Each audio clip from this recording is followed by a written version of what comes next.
natin paano malipat ang BNB o PBNB to BNB Smart Chain. Kasi kung malipat mo na siya, madali na lang matransfer to GCash. Okay? So, nandito sa Trust Wallet. Kung wala kang Binance, wala lahat. Kundi dito lang sa Trust Wallet. So, ganito ang gagawin, no? O PBNB to BNB Smart Chain. So, ano gagawin natin? Ganito lang gagawin natin, guys. So, ang unang gagawin natin ay punta muna tayo sa isang website. Ito na siya, no? HTTPS OPBNB Bridge BNB Chain, no? So, ilagay ko lang ang link sa description. Kung ikaw nanood sa YouTube, no? I-copy natin. So, ngayon, punta tayo sa Chrome. Ito ang Chrome, so click na natin. So, ngayon, i-paste natin ito. Paste. Tapos, click sa baba. Yan na, dito na tayo, no? So, ang gagawin natin ay OPBNB to BNB. So, baliktad, no? So, i-click muna natin itong baliktad. Yan. Okay? So, i-click natin dito. Yan. Okay? So, transfer na ito. So, magkano, no? So, tingnan natin. Punta tayo sa ating Trust Wallet. So, nandito lang sa Trust Wallet. So, halimbawa, halagang 500, no? Kunwari lang, para malaman ko lang halaga. Kung halagang 500, magkano BNB? 500. So, nakita ko siya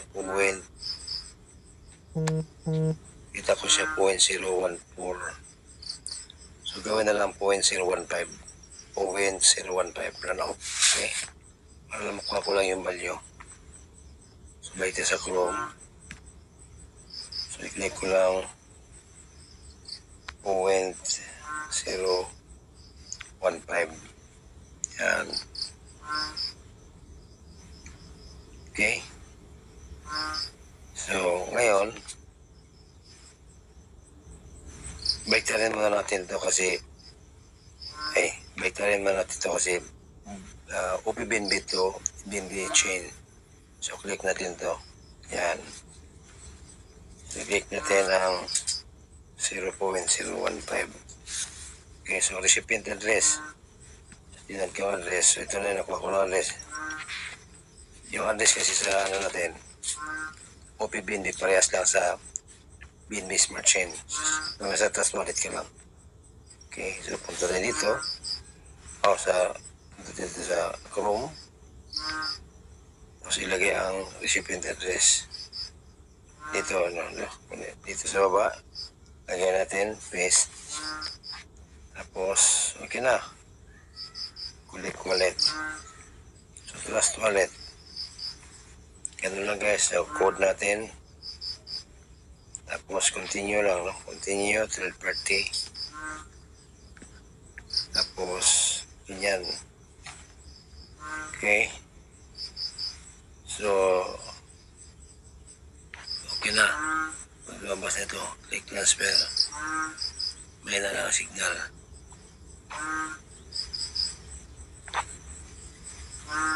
Approve. Yung ganong bridge, network fee, wala network fee.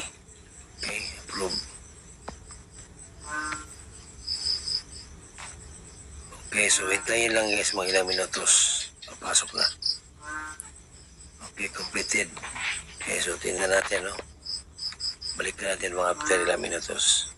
Okay guys, na dumating na. Dito na. 516, no? Dumating na. So, dito na siya, 516. Okay? So, ganun lang guys. Nagkagawa na tayo ng video na mula sa OPBNB papunta sa BNB Smart Chain. So ngayon, ang gagawin naman natin ay paano ito ma-withdraw papunta sa GCash. Itong BNB Smart Chain. Itong nagkalaga ng 523. So ang gagawin natin ay punta tayo sa GCash. No? Punta sa GCash. Okay, nalito sa GCash guys. So punta lang sa View All Services. Tapos tingnan natin yung Gcrypto. Hanapin natin ang Gcrypto, no? Ito guys, Gcrypto. Dapat update ang inyong Gcrypto. So dito guys, Okay, so ito na ang Gcrypto natin. So hanapin natin ang BNB. Okay? So i-click mo na itong see all. Okay? So search mo na dito BNB. BNB. Yan. Nataasan ng BNB ngayon. So ngayon, i-click mo itong receive kasi ikaw yung magka-receive. Yan. Tapos kukunin mo yung e-wallet address. Ito, kopyahin mo siya. I-click mo lang ito. Automatic na kopya na yan. Punta na tayo sa ating ito. So gagawin mo ay ikaw natin. Ipagpadala natin, i-send na natin. So, paste, i-click mo itong paste, automatic na yan. Tapos, maximum na natin. Tapos, next, confirm. Okay na, processing na. So, tingnan natin, ha. So, i-X mo lang yan. Okay na, tingnan natin. Punta tayo sa, tingnan natin kung nawala na ba dito sa BNB. Tingnan guys, ayan, wala na. Punta tayo sa Gcrypto. Hintayin natin guys, ilang mga, wala pa tayo naman, no?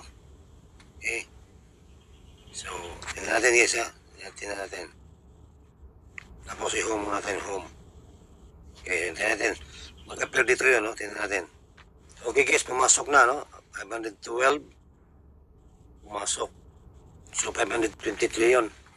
So, nabawasan mga 11 pesos. Okay na. So, ngayon, ang gagawin natin ay, click mo natin yung BNB Smart Chain. Click mo natin yung see all. Tapos click mo ito yung BNB Smart. Ay, BNB lang, BNB. Ito na siya. So, ito na yung pera natin. Tingnan natin na. Yan ang pera natin. So, pag dito guys, ang gagawin mo, i-sell mo na siya. Pag i-sell natin, mas mabawasan pa siya, no? Sell. So, click mo itong sell. Big sell. Bibinta mo na. Pag buy, bibili ka ng BNB. Okay, sell. Okay. So, enter BNB amount. So, type natin 0979. Yan. Okay. Ayan siya. So, sell BNB. Successful na. Okay. So, back to crypto. Ayan na. Okay, so, nasa trading wallet na. So, hanggang susunod pala ay i-click itong withdraw. Okay. So, nagiging piso na siya. Kanina, napansin mo, Gcrypto ako lang o BNB. Ngayon, piso na. So, ikuan mo naman siya. 11.41. Bawa, yan. Tapos, sa baba, check. Click itong continue. Convenience 0 fee. Wala na siyang kaltas, no? Okay. Tingnan natin. Okay. Walang kukurap, guys. Ganito, walang. Okay. So, wiglet, recent. Okay, may code pa. Tingnan natin. Sa email. Punta natin sa email. So, dito makikita na yung code. Buksan natin. So, ito siya. So, click mo lang siya. Copy. Tapos, ilagay natin dito. Paste mo lang. Okay. Submit code. Okay. Ganoon lang guys, no? Sundan mo lang ang video na ito. So, don't forget to subscribe our YouTube channel. Okay.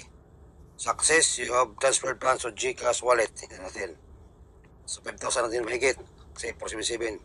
Home. Safety na tayo guys, no? Okay. Home.